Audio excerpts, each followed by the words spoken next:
Pesta politik Pilpres 2024 sudah menghitung hari.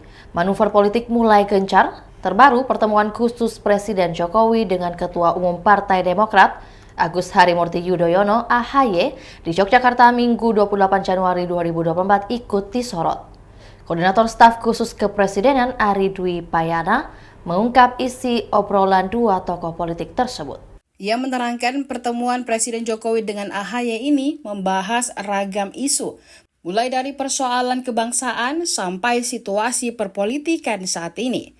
Bagi kepala negara, pertemuan dengan tokoh-tokoh politik seperti ini tentu sudah menjadi hal yang lumrah. Seperti diketahui, Partai Demokrat sudah menetapkan pilihannya untuk mengusung kubu 02 Prabowo Gibran untuk melenggang ke perebutan tahta kepresidenan pada 14 Februari mendatang.